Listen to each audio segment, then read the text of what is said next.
Somehow scientists have realized most human beings are like rats. For 7 generations, rats have the experience that happened to one generation. For 7 generations, they remember and respond the same way. Well, you're enjoying generational impact of joy.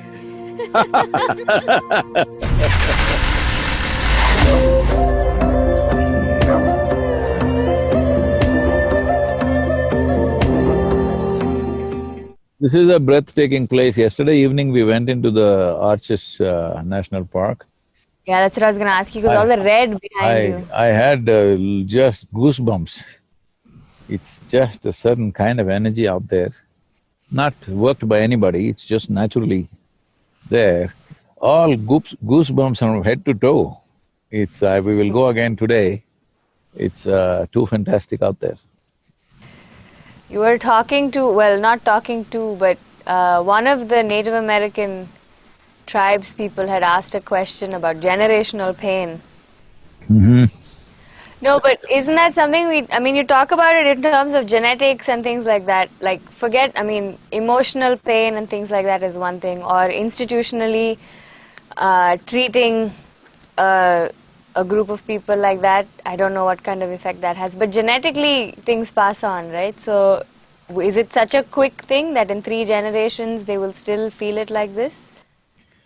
It is not just genetics, there is something called as samskriti or samskara, that there is a collective transmission of experiences, which may not be an individual experience, but collectively a certain group of people become a certain way because there is a collective transmission.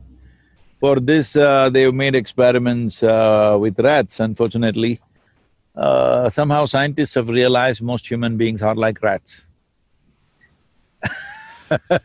All experiments are on rats.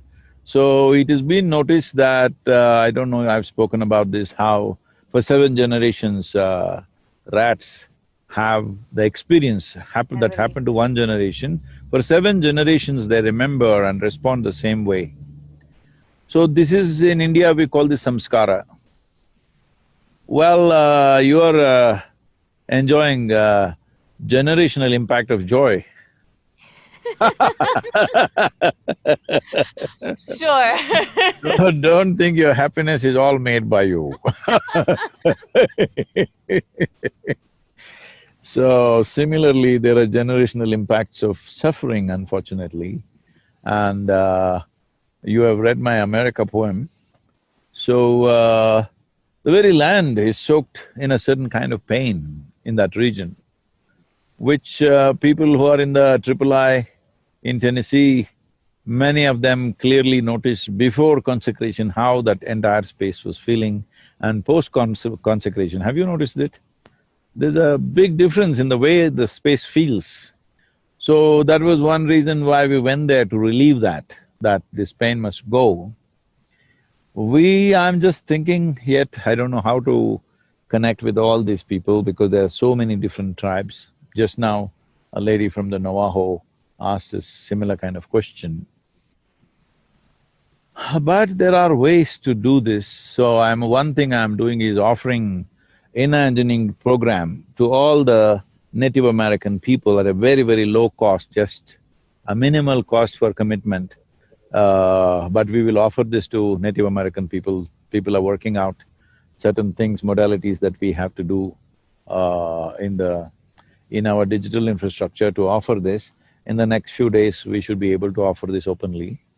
But I've already committed to this because this is one way of relaxing generational pain. Because the previous generations, the only way they have control over us is through our bodies. It is the body which is a continuum of previous generations.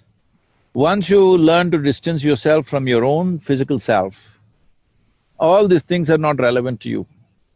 So I told somebody who asked this question, I told them to practice Isha Kriya to start with, but we will offer inner engineering to establish that well within themselves.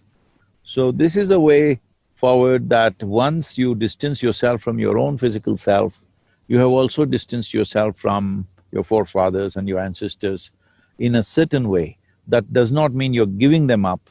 It is important that our ancestry becomes a stepping stone for better things rather than becoming a trap which traps us in their suffering, whatever they went through. So, we will see what we can do. This is the 2 steps we have taken right now, Isha Kriya and in engineering process.